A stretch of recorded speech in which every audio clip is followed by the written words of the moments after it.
인간은 만물의 영장이라 부를 만큼 이 세상 만물 중 가장 특별하고 귀한 존재입니다. 인간은 하나님의 형상대로 창조되었기 때문입니다. 하나님은 인간에게 하나님의 형상을 부여하심으로 인간의 아버지가 되시고, 인간은 하나님의 형상을 완전하게 닮은 만족스러운 자식이었습니다.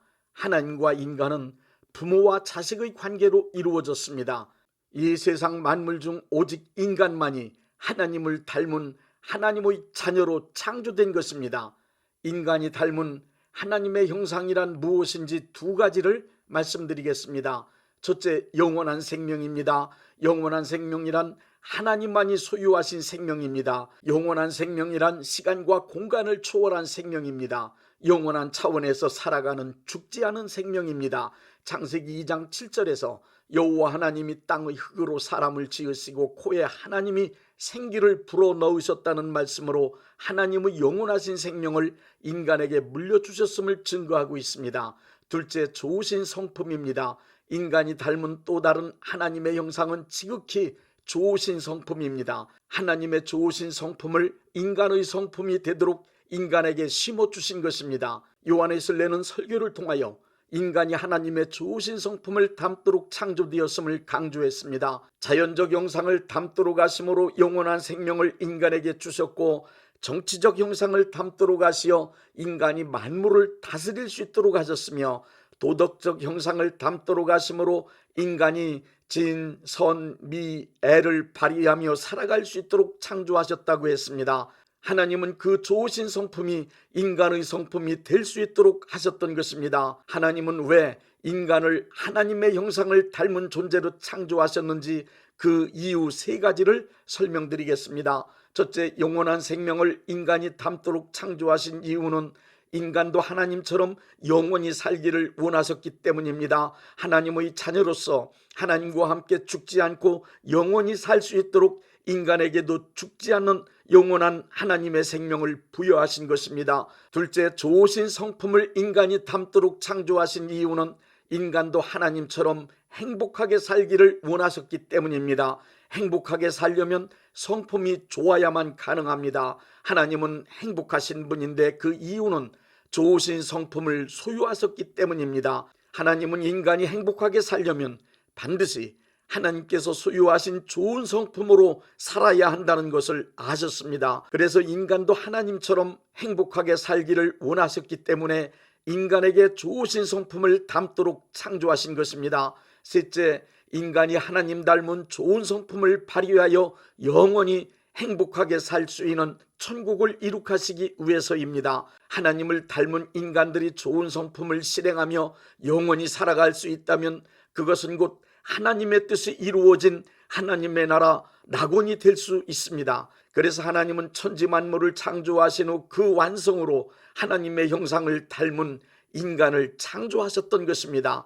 창세기 1장 28절에 인간을 창조하신 후 축복하시는 내용을 보면 하나님께서 인간을 창조하신 목적과 계획이 정확하게 나타나 있습니다. 생육하고 번성하여 땅에 충만하라, 땅을 정복하라, 모든 생물을 다스리라. 하나님이 물려주신 좋은 성품을 실천하는 사람들이 생육하고 번성하여 영원한 생명을 누리며 하나님의 창조 세계에 가득하다면 이 세상은 얼마나 아름답고 행복한 세상이 되겠습니까? 하나님의 영원한 생명을 소유한 인간들이 하나님의 좋으신 성품을 발휘하여 행복하게 하나님과 함께 영원히 사는 낙원을 이룩하시는 것이 곧 인간을 창조하신 하나님의 뜻이며 하나님의 계획이고 하나님의 목적입니다. 이것이 곧 하나님의 소원이며 하나님의 꿈입니다.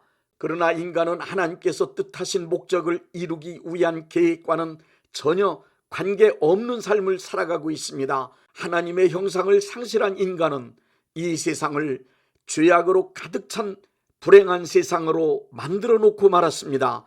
그리고 영원히 살지 못하고 죽어 멸망하게 되었습니다. 토마스 모어는 유토피아라는 책을 써서 당시대 사람들에게 행복한 세상인 유토피아를 추구하도록 꿈을 심어주려 했습니다. 이 책에서 토마스 모어는 신앙심을 발휘하여 관용적이고 남녀가 평등하며 경제적 불평등이 없는 이상적인 국가를 만들어야 함을 강력하게 주장했습니다.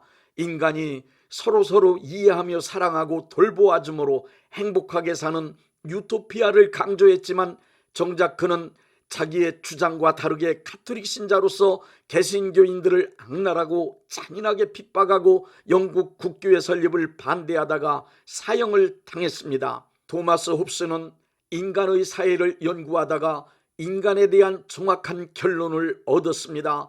그것은 곧 모든 인간은 본성이 악하기 때문에 동물과 마찬가지로 서로가 서로를 적대시하며 악하게 살아갈 수밖에 없는 상태에 처해 있다는 것입니다. 강력한 제도나 법이 없는 상태, 즉 자연 상태의 인간은 정글의 법칙에서처럼 만인에 대한 만인의 투쟁을 통해 힘이 강한 자만이 살아남을 수 있으며, 평상시에도 인간은 인간에 대해 서로가 서로에게 적대시하며 잡아먹지 못해 으르렁대는 늑대와 같다고 했습니다. 모든 사람들이 다 함께 행복하게 살아야 함을 주장하는 공리주의자들 역시 모든 인간의 내면에 아주 강력한 이기적 탐욕과 악함이 본능으로 숨어 있음을 너무 잘 알았습니다. 그렇기 때문에 공리주의자들은 자기들의 이론으로 많은 사람들을 설득시키기 위해 가면을 써야 했습니다. 최대 다수의 최대 행복을 추구한다며 공공의 이익이라는 구호로 가면을 쓰고 인간의 본성인 이기적 탐욕과 악함을 숨기고 또 숨겼습니다. 그들이 외치는 공공의 이익을 위하여라는 그럴듯한 구호들은 이타주의적 가면을 쓰고 다른 사람들을 속이기 위해 외치는 타락한 인간들의 거짓말이라는 사실을 우리 모두가 잘 알고 있습니다. 공산주의자들 역시 모두 골고루 잘 사는 세상을 만들겠다고 외쳐댔지만 권력을 잡은 자들만 잘 사는 그야말로 가장 불평등한 사회, 거기에다가 가장 가난한 공산사회주의 국가를 이 세상에 만들어 놓고 말았습니다. 공산주의 이론과 사회를 처음 만들었던 사람들이 몰랐던 것이 하나 있습니다. 그것은 인간은 본질적으로 이기적인 욕심꾸러기이며 악하고 거짓된 존재라는 것을 몰랐던 것입니다. 이러한 인간들이 모든 것을 타인과 더불어 골고루 나누며 어울려 평등하게 그리고 평화롭게 살 수 있다는 것은 절대 불가능한 일입니다. 인간들은 인류의 평화 그리고 생명 존중을 외치면서 사람 죽이는 전쟁을 끊임없이 벌여왔으며 핵무기를 만들었습니다. 교육학자들은 인성교육을 통하여 훌륭한 인간을 만들면 인간 사회는 유토피아가 될 것이라고 주장했습니다. 그러나 교육 수준이 높아질수록 인간성은 더욱 교활하고 악랄해져 가고 있음을 보면서 교육을 통해 이상사회를 만들 수 있다는 이론과 주장에도 우리는 실망한 지 오래되었습니다. 종교 지도자들도 어느 순간 성직자라는 직함이 무색할 정도로 악함, 교만 그리고 이기주의적 탐욕이 가득한 이상한 모습으로 변하는 것을 얼마든지 볼 수 있지 않습니까? 인간은 살면 살수록 인간의 본성을 발견하고 그 인간성에 실망하게 되어 있습니다. 인간은 알면 알수록 인간에게 실망할 수밖에 없습니다. 다른 사람은 그만두고 자기 자신을 정확하게 볼 수 있는 사람이라면 자신의 본성이 이기적이며 악하고 거짓됨을 알게 됩니다. 인간을 깊이 알면 알수록 시간이 지나면 지날수록 인간에겐 행복한 세상, 이상사회, 유토피아를 이룩할 가능성이나 희망이 전혀 없음을 정확하게 알게 됩니다. 심하게 말하면 국가나 사회는 고사하고 작은 가정 하나도 행복하게 만들 가능성을 가지고 있지 않은 것이 우리 인간입니다. 그러므로 하나님의 형상을 상실한 인간들이 사랑과 평화가 넘치는 선하고 진실하고 정의롭고 행복한 이상사회를 만들겠다는 주장은 누가 외치든 모두 다 실현 불가능한 허구입니다. 이 땅에 존재하는 모든 인간들은 그 본성이 악할 뿐 아니라 거짓되고 이기적 욕심으로 가득 찬 타락한 존재들일 뿐입니다. 밀턴의 신라권에서 보여주듯 인간은 하나님의 형상을 상실했기 때문에 낙원에서 쫓겨난 존재일 뿐입니다. 낙원을 이룩할 수도 낙원을 유지할 수도 없는 존재들입니다. 이 땅의 모든 인간들은 하나님의 형상을 상실하고 마귀의 형상을 따라 불행하게 살아갈 뿐 아니라 타인까지 불행하게 만들어 놓고 결국 죽음으로 비참하게 삶을 마감하도록 운명 지어져 있습니다. 그러니 인간들은 그가 누구이든 간에 믿을 수도 기대할 수도 없으니 인간에겐 그 어떠한 희망도 갖지 마십시오. 인간은 하나님의 기대를 저버렸습니다. 인간은 하나님의 뜻을 저버렸습니다.